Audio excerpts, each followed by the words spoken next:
My father forgot to hang up after his call from Paris. I stood there frozen as I heard him chuckle to my mother. "That deadbeat," he sneered. "She's unbelievably stupid," my mother chimed in. "Just act a little pathetic and she'll sign the house over. She's pitifully desperate for our approval." They had no idea that their little deadbeat had just found the perfect reason to sell their future. My name is Olivia Reed, and at 29 years old, I was an expert at playing a role. That night, the role was the happy daughter, the gracious hostess. The thick, sticky heat of a late New England summer did nothing to ease the tension in my own backyard. It was Labor Day, and the annual barbecue was underway, not as a celebration, but as another performance. The air, heavy with the scent of freshly cut grass and grilling meat, felt suffocating. My father, Michael, stood guard over the grill, flipping burgers with a permanent scowl etched onto his face. He complained about the price of gas, his voice a low grumble, loud enough for the neighbors to overhear. A familiar soundtrack to our family gatherings. My mother, Brenda, drifted between the guests like a phantom hostess, her hands gesturing expansively. "Our garden has never looked better," she'd announce, pointing to the rose bushes I had spent weeks tending. "And the living room. We just had it repainted."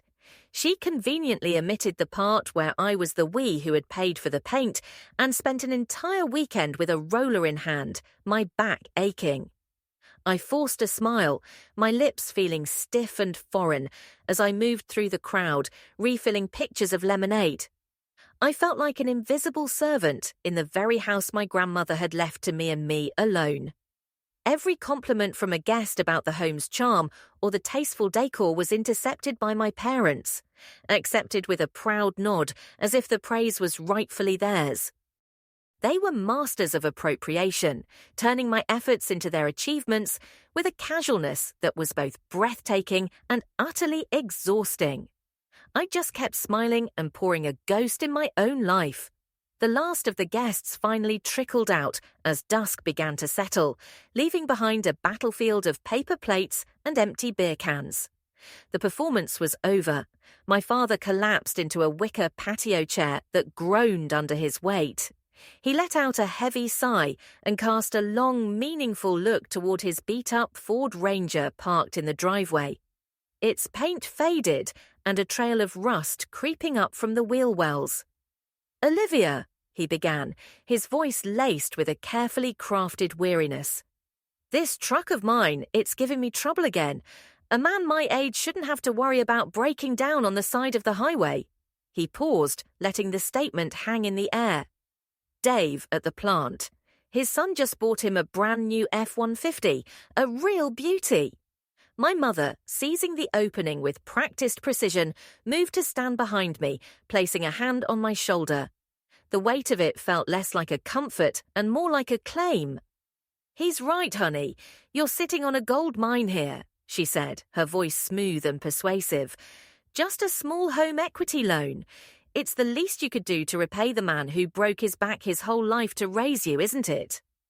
They said it so matter-of-factly, with such an air of absolute entitlement, it was as if they were asking me to pass the salt at the dinner table, not to leverage my entire inheritance for a vehicle. It was a transaction, pure and simple. My heart constricted. Repay. The word felt like a shard of glass in my throat. I took a deep, steadying breath, fighting to keep my voice even, to not let the tremor of disbelief shake it. "Dad, Mum, I'm sorry, but I can't do that."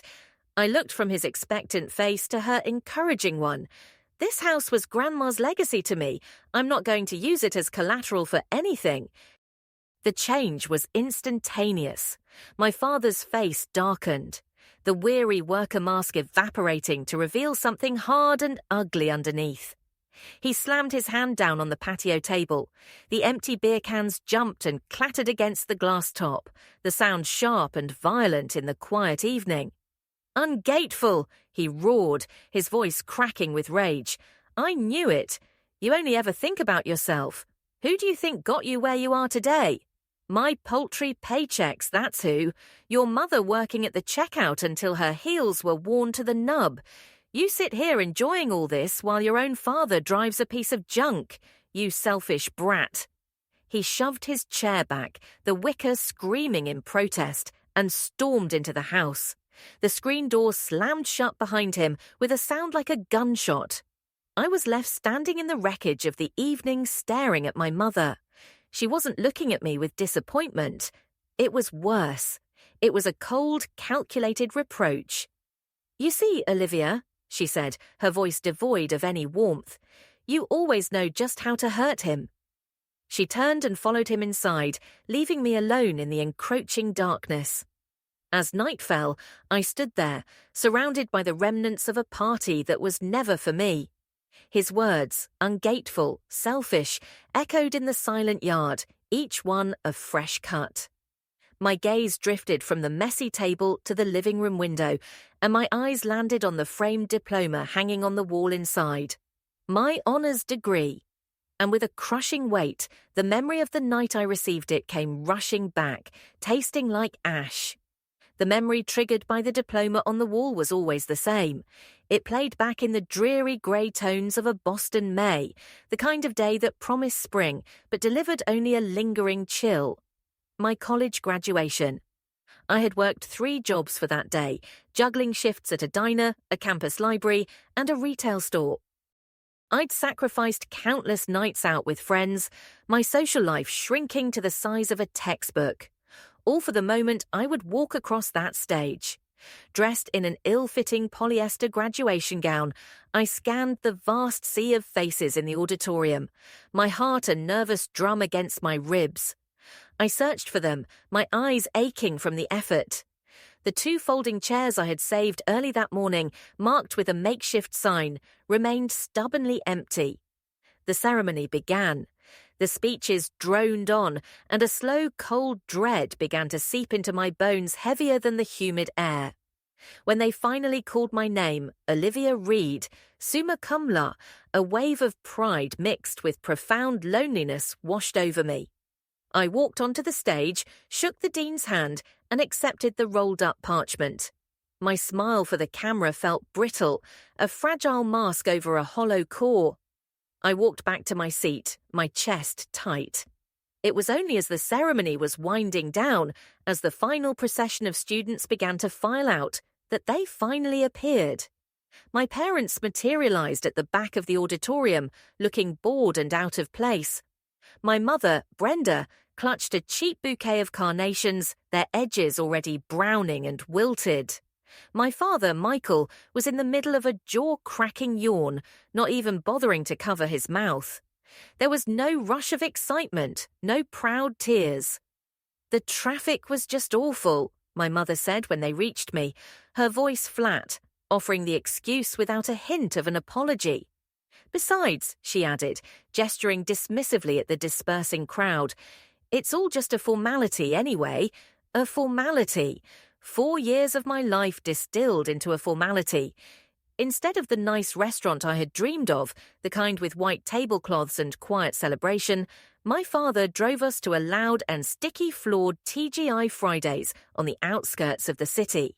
The only celebratory atmosphere came from a dozen TVs bolted to the walls, all blaring a Red Sox game. The air smelled of stale beer and fried appetizers. We were seated in a cramped booth, the vinyl cracked and peeling. My father ordered a tower of beer for himself and immediately launched into a litany of complaints about his work week, about his boss, about the ache in his back.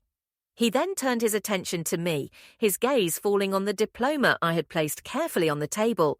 He gestured to it with a flick of his wrist as if it were a piece of trash. "So, what are you going to do with that thing?" he asked, his tone dripping with skepticism. "You think that makes you special? The real world needs people who work with their hands, who do actual labour, not a bunch of kids who only know theory." My mother nodded in fervent agreement as always. "Your father's right, Olivia. Now you're starting in the real world. I just hope all those years of college haven't made you forget the value of $1. They treated my achievement not as a milestone, but as a liability, a frivolous indulgence that had somehow made me less prepared for life. They ordered a bottle of the cheapest champagne on the menu to toast the occasion. My father fumbled with the cork, and when it finally came free, it didn't pop. It just hissed. A weak, pathetic sigh of escaping air that perfectly mirrored the deflation of my own spirit. The single bubble that rose in my glass and vanished was the ghost of my joy. I drank the sweet, cloying liquid and felt nothing but a rising tide of resentment. That night, I ended up alone on the cold concrete steps of my dorm building, clutching my diploma like a shield. The weight of the evening, of their casual cruelty, pressed down on me, and I couldn't bring myself to face my roommates' cheerful questions. The emptiness I'd felt on stage had metastasized into a deep, aching humiliation.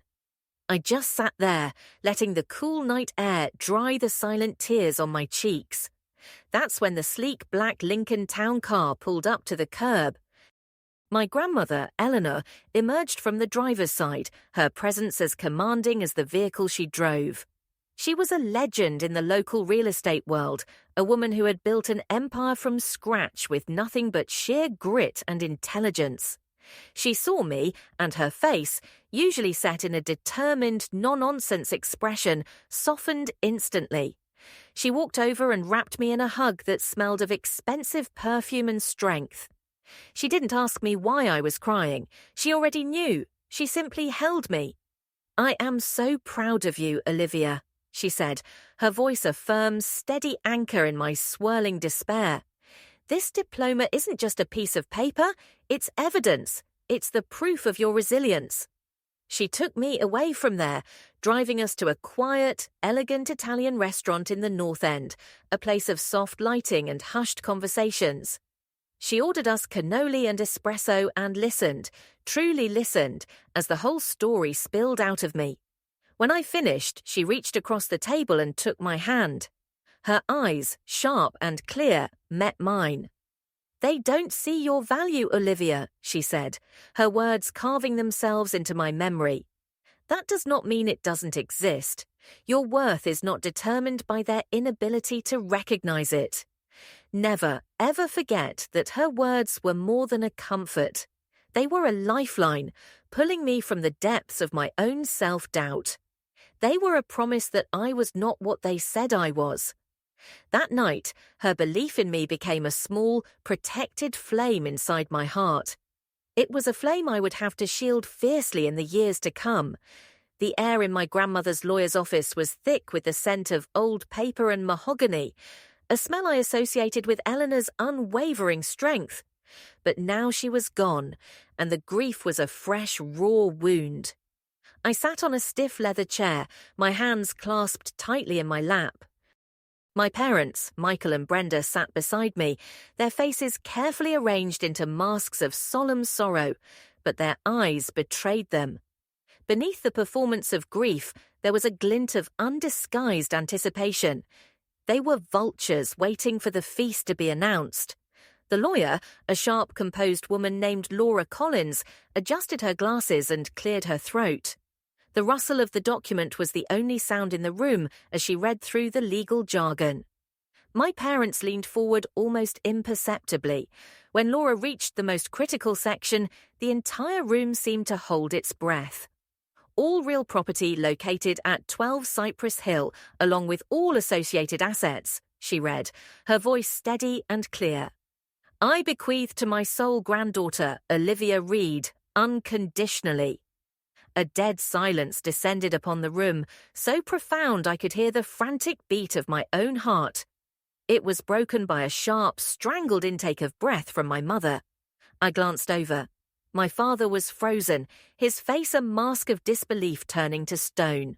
Laura continued, stating that they were to receive $20,000, a paltry, almost insulting sum compared to the immense value of the estate. The air crackled with their silent fury. The drive home was suffocating. Not a single word was spoken, but the car was filled with their resentment. It was a tangible thing pressing in on me from all sides. I braced myself for the explosion, for the accusations of manipulation, for the rage, but it never came. Instead, something far more insidious happened. The next day, the switch was flipped. My phone rang, and it was my mother, her voice dripping with a sweetness I hadn't heard in years. "Olivia, sweetie," she cooed. "I was thinking we should all go over to the family's house this weekend. To clean up a bit. We need to make it feel warm and welcoming again. The family's house." The words were chosen with surgical precision. Then came my father, the man who had never uttered a single word of praise. To my face was now boasting to the neighbours over the fence. "That's my girl, Olivia," I heard him say one afternoon. "Smart, capable, got a good head on her shoulders, just like her grandmother." The praise felt like a foreign currency, counterfeit and worthless. They began moving their things into the house, not with permission, but with an assumption of right.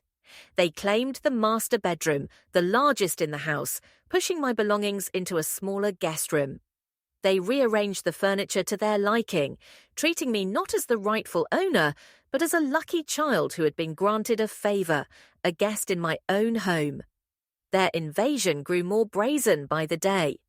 One afternoon, I came home to find my cherished collection of vintage vinyl records gone from the living room shelves. "Oh, that old junk," my mother said breezily when I asked. "They were just cluttering up the place, honey." The next week, I heard the buzz of a chainsaw.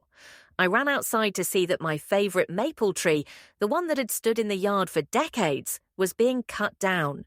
My father stood supervising, arms crossed. It was blocking the view, he stated, as if that was the only justification needed.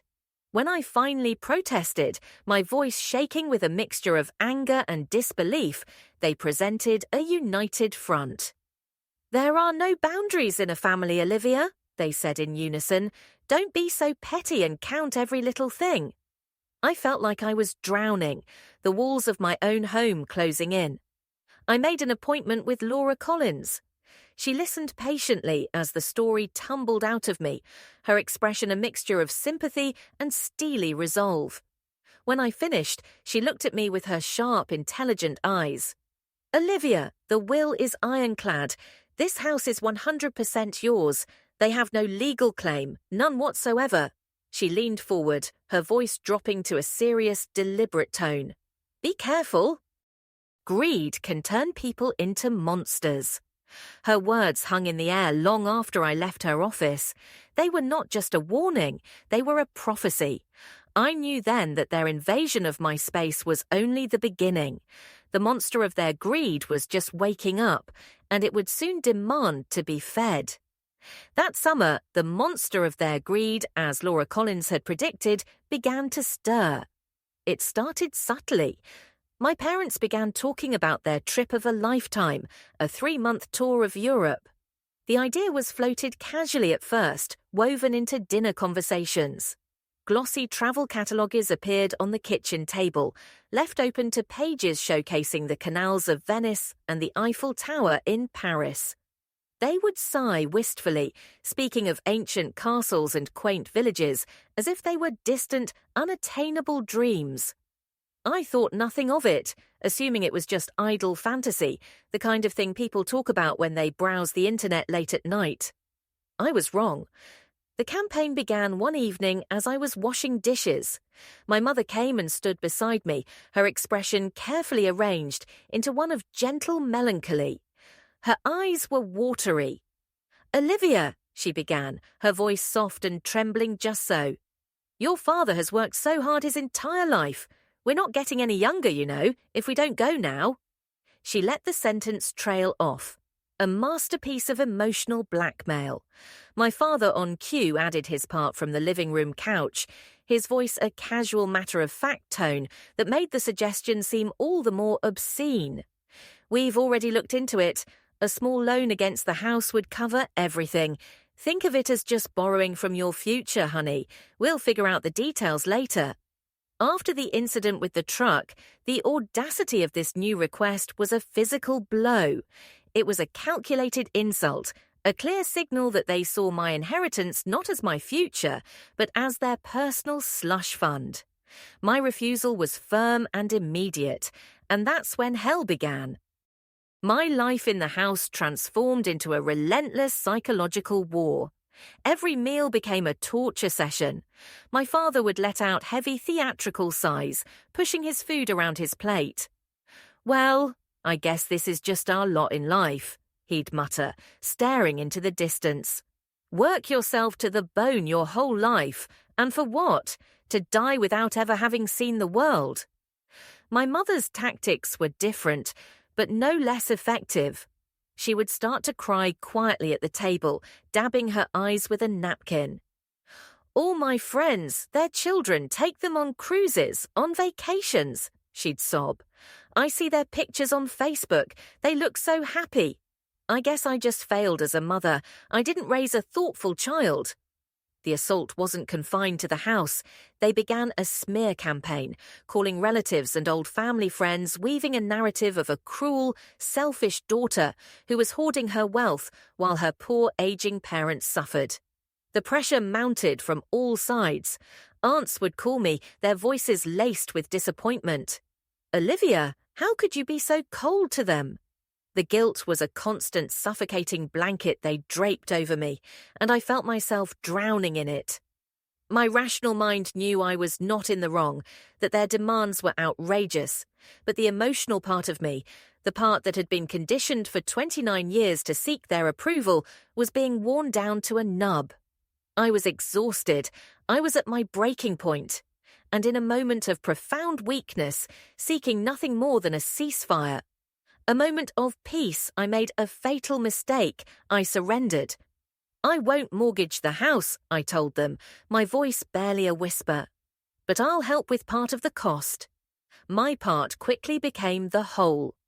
The floodgates opened. They presented me with invoices and booking confirmations, each one accompanied by a new heart-wrenching justification. First, it was the non-refundable first-class plane tickets. "It's a long flight, sweetie, and your father's back isn't what it used to be." Then came the string of expensive hotels. "This one is a little pricey, but it's in a very safe neighborhood. It's important for seniors to be safe." Then the guided tours. "This one has an English-speaking guide." "Honey, you know we don't speak any other languages." Each time I wrote a check, a piece of me withered. I transferred money from my personal savings account, the one I had painstakingly built since my first job, and watched my own dreams and my own security get siphoned away. The final tally was just under $30,000. It was nearly everything I had. The day they left for the airport was a surreal performance of gratitude. They hugged me tightly, their faces beaming. "Good girl, Olivia," my mother whispered in my ear, her voice thick with triumph, disguised as affection. "We knew you loved us." I stood at the curb, watching them wheel their brand-new luggage toward the terminal entrance. They didn't look back. As their figures disappeared into the sliding glass doors, a wave of nausea washed over me. It was a toxic cocktail of emotions, the hollowest of my emptied bank account and the sickening, bitter taste of self-loathing. I had bought their love, and I had never felt more worthless. For 3 weeks the house was quiet. It was a strange hollow peace, but it was peace nonetheless. I was starting to sleep through the night, to feel the tight knot in my shoulders begin to loosen. I was rediscovering the rhythm of my own life. The quiet was broken by the most mundane of things. A slow, steady drip, drip, drip from the kitchen faucet. An annoyance, nothing more. I remembered my father had kept the warranty papers for the new fixtures, so I decided to call him. I knew the international roaming charges would be steep, but the sound was a tiny, constant reminder of his presence, and I wanted it gone. I dialed. The call connected across an ocean, and I was met with the faint and tiny sound of a Parisian cafe, the clatter of porcelain, the murmur of French. My father answered, his voice sharp with impatience. I explained the problem quickly. He told me with audible irritation to check the bottom right drawer of his desk. "That's it. This is costing a fortune," he grumbled, and I heard him say goodbye. "Okay, bye, Dad," I replied, and then I waited for the click of the call ending, but it never came. He didn't hang up.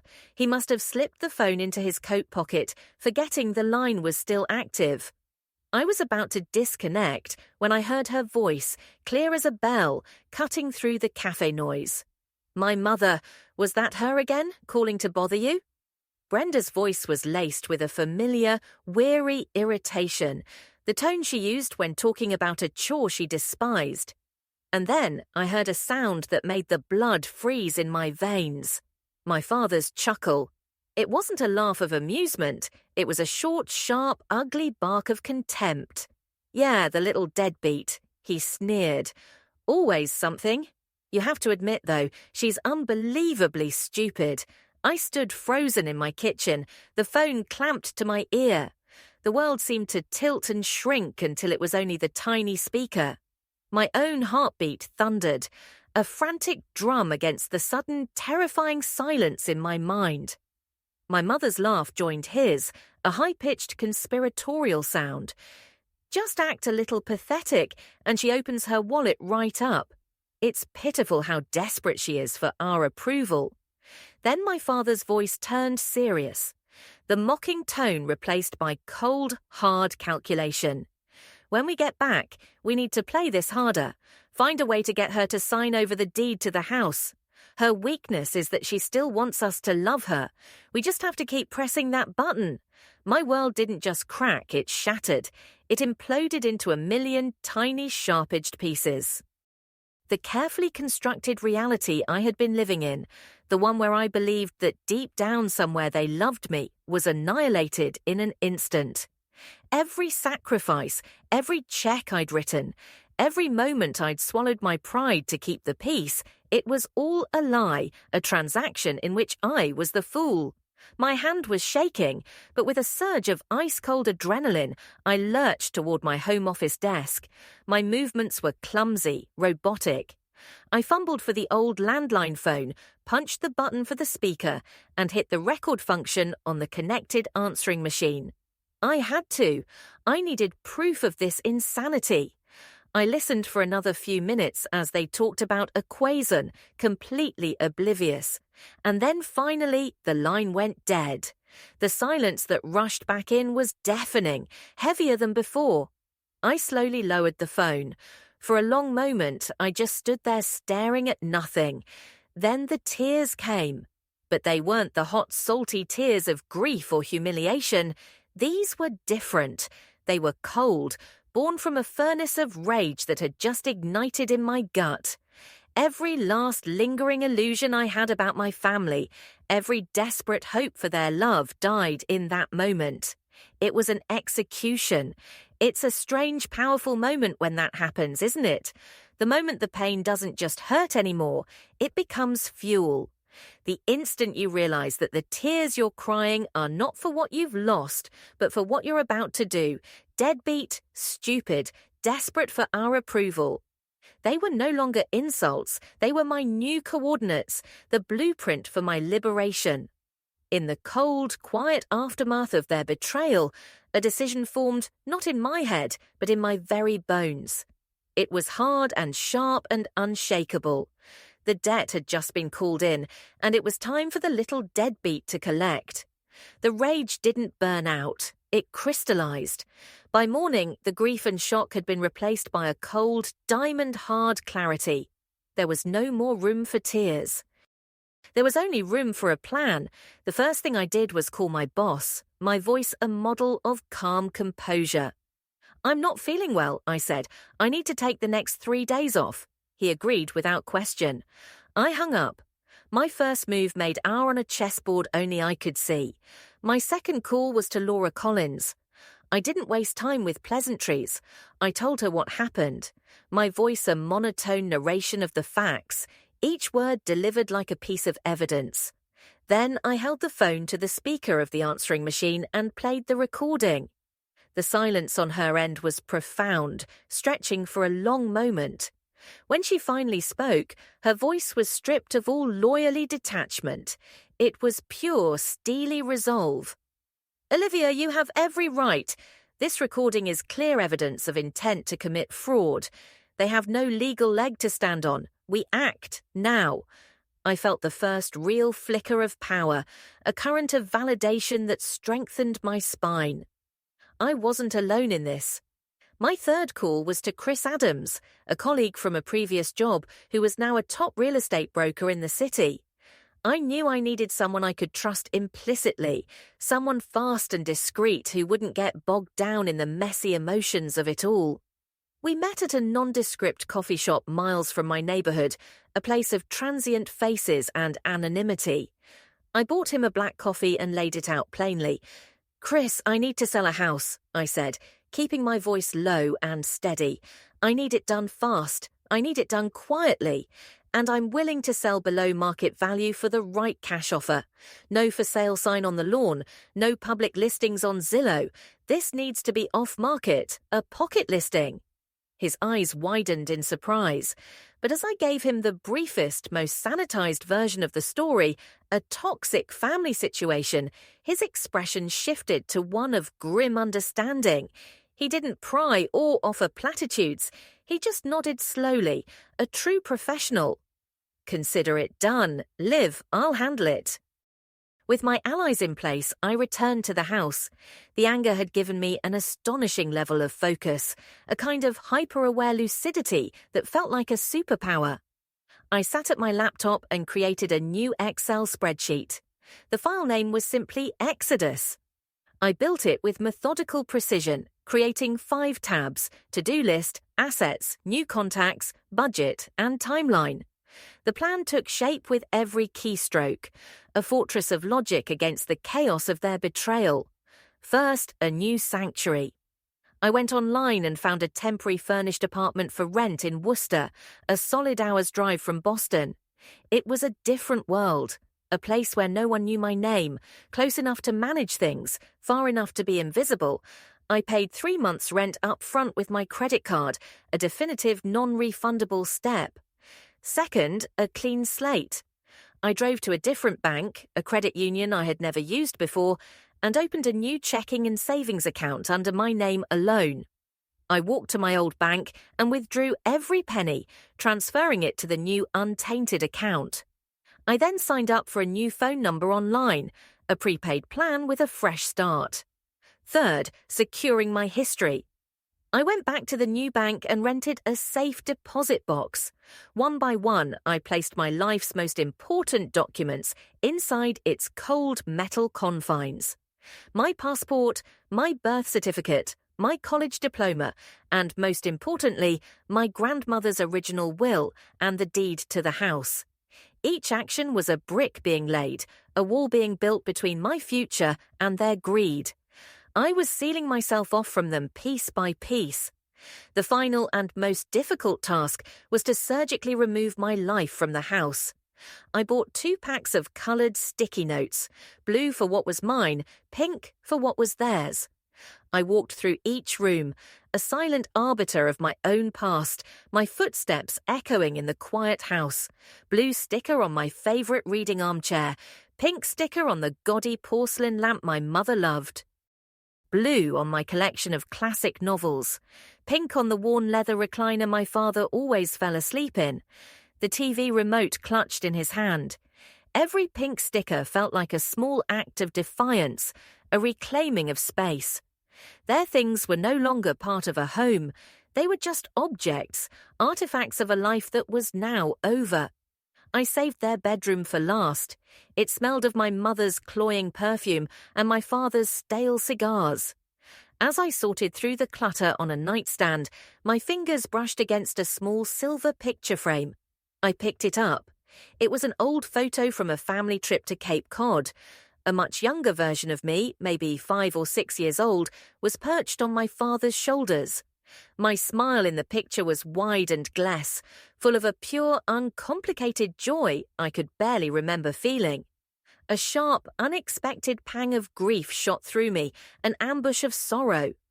For a fleeting second, I saw the little girl who just wanted her father's love. The ache was real, a ghost limb of a long-dead-ad hope. But then his words from the phone call echoed in my mind, cold and clear. The little deadbeat. The memory was an antidote to the sorrow, a splash of ice water on the ember of sentimentality. The little girl in the photo was gone. She had been betrayed by the very man who was holding her up. With a steady hand, I placed the picture frame face down in a cardboard box I had labelled in thick black marker, property of Michael and Brenda. The past was packed, the future was waiting, and I had a war to win. In the process of dismantling the past, I found a message from it. While clearing out the final drawers of my grandmother's old writing desk, my fingers brushed against a small cedar-lined box. It had the faint, sharp scent of her study of old books and ambition. I lifted the lid. Inside, nestled among a few antique fountain pens with gold nibs, was a thick cream-coloured envelope. My name was written on it in her familiar, decisive script for my Olivia. My heart hammered against my ribs, a frantic, hopeful rhythm. With trembling fingers, I carefully broke the seal. The paper was heavy and expensive, and her handwriting was as strong and confident on the page as she had been in life. "My dearest Olivia," it began, "if you are reading this, I suspect you find yourself at a significant crossroads. A moment where the path you are on has become untenable. I want you to know this. I am leaving you this house not to be a gilded cage that traps you, but to be a launching pad that frees you. For years, I have watched the way your parents look at you, not with the unconditional love of a parent, but with the cold calculation of an investor sizing up an asset. They see your kindness, your deep well of empathy as a weakness to be exploited. Do not ever let them convince you of that. It is your greatest strength. This house is yours. Your independence is yours. Use it. Sell it. Do whatever you must to build the life you deserve, a life of your own making, even if it means leaving the past and its ghosts behind. Your worth was never up for their debate. It is absolute." Tears welled in my eyes and fell onto the page, blurring the ink. But for the first time in weeks, they were not tears of anger or pain. They were tears of profound, overwhelming gratitude.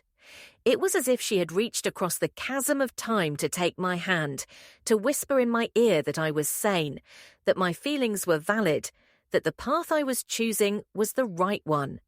She had seen it all, and she had kept the receipts. Beneath my letter was another thicker bundle of papers tied with a simple blue ribbon. They were letters from my parents to her, dating back years, a secret history of their entitlement. I sat on the floor of the empty room and read them one by one, the afternoon light fading outside. A cold, nauseating feeling grew in the pit of my stomach.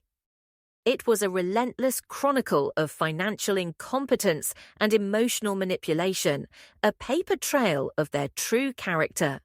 They were constantly asking for money to fix the car, money to pay off credit card debt, money for a series of can't-miss investment opportunities that had, of course, all failed spectacularly. Each letter was a symphony of whining, blame-shifting, and thinly veiled threats about their failing health or dire straits, all designed to pry open her wallet. Tucked behind the letters were photocopies of bank statements that my grandmother had meticulously saved. On each one, she had highlighted the transfers she'd made to their account, a silent accounting of their endless needs. She had known everything. She had seen their true faces long ago. This stack of papers was more than just proof of their irresponsibility. It was proof of her silent protection, a final gift of validation from beyond the grave. My resolve, already solid, hardened into something unbreakable. 2 weeks later, to the day my new phone buzzed, it was Chris. His voice was all business, sharp and efficient. "I've got them, Olivia," he said. "No preamble.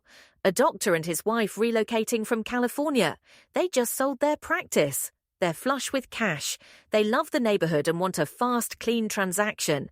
They're offering $915,000, all cash, no inspection contingency." It was a phenomenal offer, more than I had dared to hope for. It was a clean cut, a surgical removal. "Yes," I said, my voice steady, betraying none of the wild relief that was flooding my system. "Tell them yes." The closing took place the following week at Laura's downtown office. The atmosphere was professional, quiet, and blessedly sterile. I sat at a long polished conference table across from the buyers, a pleasant-looking couple whose faces shone with the excitement of a new beginning for them and for me. I signed my name over and over again on the thick stack of documents Laura slid in front of me. With each stroke of the pen, I felt another invisible chain breaking, the ink severing a tie to my old life. There were no parents here to hover, no passive-aggressive comments, no suffocating sense of obligation, only the quiet, professional hum of a life-altering transaction. When the last paper was signed, the wire transfer was confirmed. Laura printed a copy of the confirmation, then slid a cowier's cheque across the table to me. I picked it up. The sheer weight of it, the crispness of the paper felt unreal. I stared at the number printed in stark black ink, a number that represented more than just money. It represented freedom. It was the sound of a door slamming shut on the past and a new one creaking open to the future. An almost dizzying wave of relief washed over me, so potent it nearly took my breath away. The immense crushing weight I had carried on my shoulders for so many years. The weight of their expectations, their disappointments, their endless needs. It all just vanished. I was untethered. I was light. I was free. The cheque was in the bank. The plan was in motion. There was no turning back. On Saturday morning, precisely 2 days after the closing, an unmarked moving truck pulled into the driveway of 12 Cypress Hill. There was no flashy company logo on its side, just plain anonymous white paint. I had orchestrated everything with the cold precision of a general commanding a silent strategic operation. Operation Exodus was executed with a swift, quiet efficiency that I directed myself, a clipboard in hand. The two-man crew was professional and asked no questions. Their faces impassive as they followed my colour-coded system. Everything with a blue sticky note, my books, my clothes, my favourite reading chair, the few pieces of furniture that were truly mine, was carefully wrapped in moving blankets and loaded onto the truck. This was my life being carefully segregated and prepared for its journey to the new anonymous apartment in Worcester.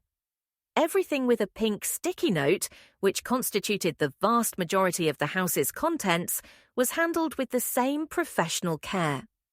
My father's worn leather recliner, my mother's collection of porcelain dolls with their dead, glassy eyes, their oversized bedroom set, their entire transplanted existence. It was all professionally packed into sturdy cardboard boxes. But this cargo wasn't going to the dump or a donation centre. It was being transported to a climate-controlled storage unit across town. A unit I had rented under the name Michael Reed. I had even prepaid the first 6 months. It was a move that was both practical and deeply satisfyingly ironic. I wasn't a monster seeking destruction. I was just a meticulous executive of my own liberation. I was giving them exactly what they had given me, a transactional relationship. Before the movers cleared each room, I took photographs with my phone, documenting the process with the dispassionate eye of an insurance adjuster. I took a before shot with all the furniture in place and an after shot of the bare, empty space.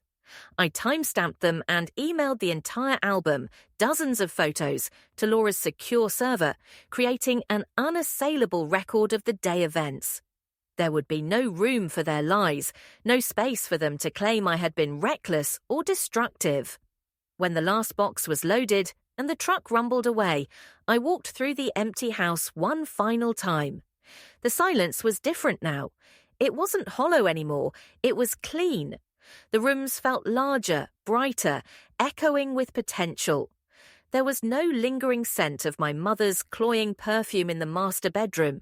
No echo of my father's angry sports commentary from the living room. The house had been exorcised of its ghosts. It was just a house again, a beautiful empty vessel waiting for its new hopeful owners. It was scrubbed clean of my past, a blank slate, and it felt wonderful. My last stop was the kitchen. I stood in the centre of the vast empty room, the place where so many tense meals had been eaten, So many ultimatums delivered. The afternoon sun streamed in, glinting off the polished granite countertops that had once been the stage for their drama. This was where the final message had to be left. I took a single bright yellow sticky note from my pocket. With a thick black Sharpie, I wrote 4 simple words. Words that they had given me. Words that I was now returning to sender with chilling accuracy. The deadbeat did this. It wasn't an explanation. It wasn't an apology. It was a statement of fact. A final definitive answer to their betrayal. I owed them nothing more, certainly not a lengthy letter detailing my pain. This was more powerful. I placed the note squarely in the middle of the cold granite island. Beside it, I left 2 things, a single shiny key to the storage unit and a crisp folded letter from Laura's law firm. The letter was brief and formal, notifying them that the contents of a unit rented in Michael Reed's name would be considered abandoned and auctioned off by the facility if not claimed within 30 days of the date, postmarked on the envelope I would later mail. That was it. My work there was done. I walked out the front door for the last time, not with sadness, but with a profound sense of purpose. I locked the door behind me, a door to which I no longer had a key. I dropped the new owner's keys into the mailbox for their realtor to collect later that day. I got into my car, turned the ignition, and pulled away from the curb. In my rearview mirror, the image of the house on Cypress Hill, my grandmother's house, my former prison, grew smaller and smaller, until it was just a shape against the skyline. Then it was gone. I did not look back. I drove the hour to Worcester, the highway stretching out before me like a promise.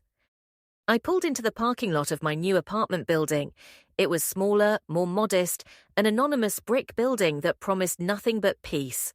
But it was entirely, completely mine. That night, I slept in a new bed, in a new city, in a new life. And for the first time in more years than I could count, I slept deeply, dreamlessly, without a single knot of anxiety in my stomach. The final toxic cord had been severed. The war was over. All that was left was to wait for the losers to realize they had been defeated.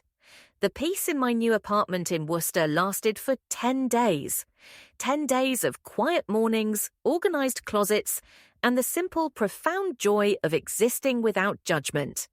And then, exactly as predicted, the storm broke. My old phone, which I had kept charged in a drawer for this very purpose, began to vibrate itself into a frenzy. I let it go to voicemail every time. The messages were a predictable, pathetic symphony of escalating panic. The first few were laced with confusion. "Olivia, honey, it's Mum. We're home. The key isn't working. Call us back." Then came the anger. "Olivia, what the hell is this? Where is everything? Call me back now." This one was from my father, his voice a distorted roar of fury. Then came the messages that were a chaotic duet of his rage and her theatrical sobbing. Finally, the threats began. "You ungrateful brat. We're going to the police. We'll sue you for everything you have." I listened to each message with a strange sense of detachment, a scientist observing a chemical reaction. I calmly saved each audio file, numbered them, and emailed the entire collection to Laura Collins with the subject line Phase 2. Then I turned the phone off. The next day, they showed up at my office. I had anticipated this. My boss, a decent man to whom I had explained that I was dealing with a volatile family matter and needed to preemptively apologize if for any potential disruption was prepared. He intercepted them at the reception desk. I watched on the security feed as he politely but firmly informed them that they were trespassing on private property and would be escorted out by security if they did not leave immediately. They left, but not before my father shouted my name across the lobby. That evening, I received one final voicemail on the old phone. It was my father, but the rage was gone, replaced by a low, menacing growl. A cornered animal's threat. "Meet me, Panera Bread downtown, 300 p.m. tomorrow. You be there. If you don't show up, I swear to God I will come to your office every single day and make a scene until they fire you. This was it, the final confrontation. I took out my new phone, the one with the untraceable number, and sent a text to his phone. 2 words, I'll be there. The next day, I chose my armor, a simple black blazer, dark jeans, and flat shoes. I felt calm, centered, and in control. I drove into Boston and deliberately arrived at the Panera Bread at 3:15 p.m. It was a small, calculated act, a way of signaling that this meeting was on my terms, my schedule. They were sitting in a booth in the back corner, trying to be inconspicuous, but radiating a toxic energy that was anything but. My father's face was a thundercloud of fury. My mother's was puffy and red from what I was sure was a combination of real and performative crying. I walked over and slid into the booth opposite them. I didn't say hello. I simply placed my new phone face up on the table between us and with a deliberate silent gesture pressed the record button. The small red light glowed. I looked at them not as my parents, but as 2 individuals who had done me harm. "Hello, Michael," I said, my voice even and cool. "Hello, Brenda." The use of their first names hit him like a physical slap. "Who do you think you're calling Michael?" he snarled, leaning across the table. Brenda immediately started in with the waterworks. "The house, Olivia. Where is our house?" She wailed loud enough for the nearby tables to turn and look. How could you do this to your own mother and father? I met her tear-filled gaze without flinching. My own eyes were dry. "Which house would that be?" I asked, my voice dangerously quiet. "Do you mean the one you were planning to trick me into signing over to you?" A flash of genuine shock crossed their faces. "What? That's crazy. We would never do that." My father sputtered, his denial loud and unconvincing. "You're lying," Brenda sobbed. "Am I?" I asked. I picked up my phone. My finger hovered over the screen for a moment, and then I pressed play. His own voice, tiny and distorted, but undeniably his, filled the space between us. "Yeah, the little dead beat. She's unbelievably stupid." Then her voice high and conspiratorial. "It's pitiful how desperate she is for our approval." And then the final blow. Find a way to get her to sign over the deed. Her weakness is that she still wants us to love her. I watched their faces as their own words condemned them. The colour drained from my father's face, leaving it a pasty mottled white. My mother's manufactured sobs choked in her throat, replaced by a strangled gasp. They were caught utterly and completely. Michael was the first to recover, falling back on his default setting, blustering threats. This is illegal. You can't record people without their permission. I'll sue you." I gave a small, cold smile. "I've already spoken with my lawyer, Michael. In Massachusetts, it's perfectly legal to record a conversation you are a party to, which I was. You have no legal claim to the house or its proceeds. And I have this," I tapped the phone, "as evidence of your intent to commit fraud, so please go ahead and sue. I'd love to see how that plays out for you in court." His mouth opened and closed like a fish. He had nothing. His power was gone. Brenda, seeing that threats had failed, tried her final weapon, the one that had worked for so many years. She reached across the table, her hand trembling, trying to touch mine. "Olivia, baby, I'm so sorry." I pulled my hand back. I cut her off, my voice as sharp and final as a slammed door. "No." I stood up, my chair scraping softly against the tile floor. I looked down at them, at these 2 diminished, pathetic people who had held so much power over me for so long. "This is the last time we will ever speak," I said. Each word a carefully laid stone in the new boundary wall around my life. Do not contact me. Do not come to my work. Do not try to find me. If you do, you will be hearing from my lawyer. Good luck with the storage unit. I turned and walked away without a second glance. I didn't run. I walked calmly through the crowded cafe, past the families and students, and out into the bright afternoon sun. I left them there, sitting in stunned silence in a cage of their own making, their poison finally, blessedly, neutralized. The silence that followed the confrontation at Panera Bread was absolute. They never contacted me again. The storm had passed, leaving behind a clean, quiet shore. 6 months after that day, I was living in Atlanta, Georgia. The humid southern air felt a world away from the biting winters of Boston. It was a deliberate choice, a move toward warmth, both literal and metaphorical.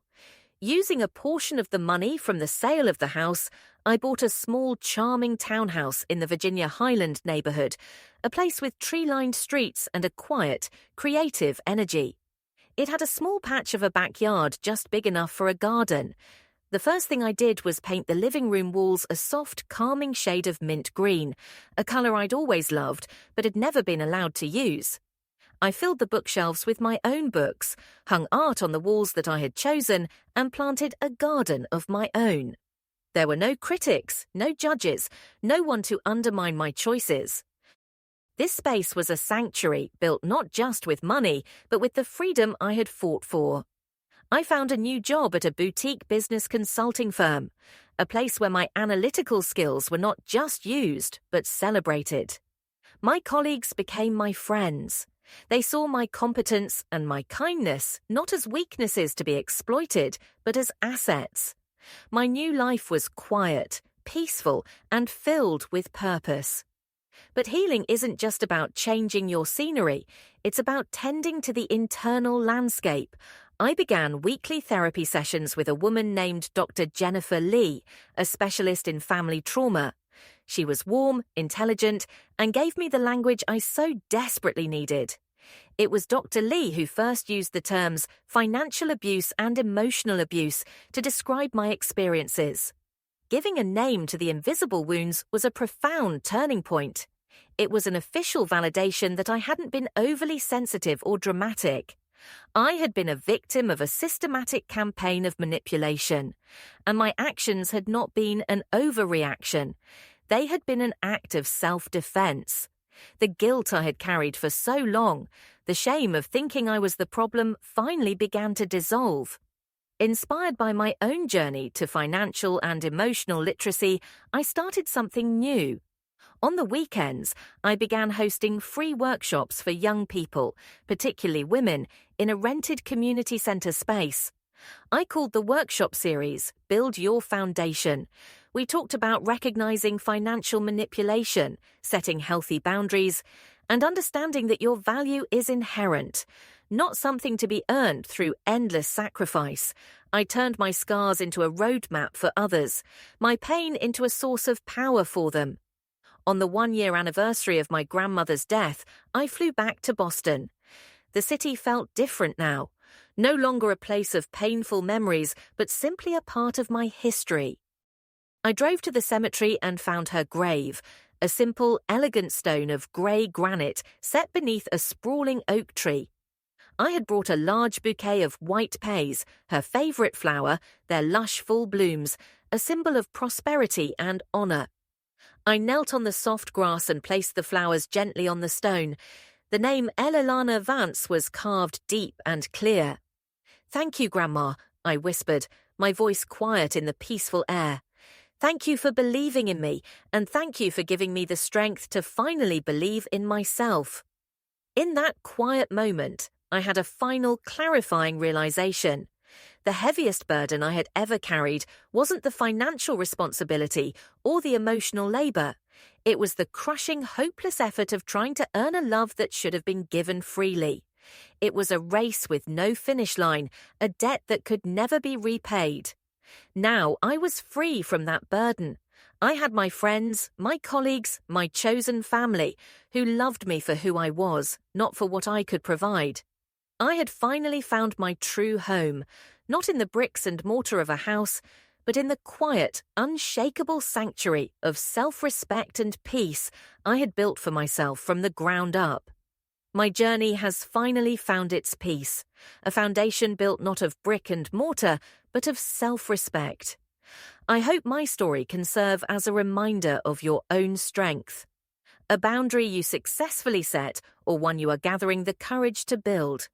If there is one thing I have learned, it is this: your worth is not a negotiation, it is a fact. I found so much comfort in knowing I wasn't alone. If you feel comfortable, please share one thing you learned from your own journey in the comments below. Your story could be the validation someone else desperately needs to hear today. Thank you for listening.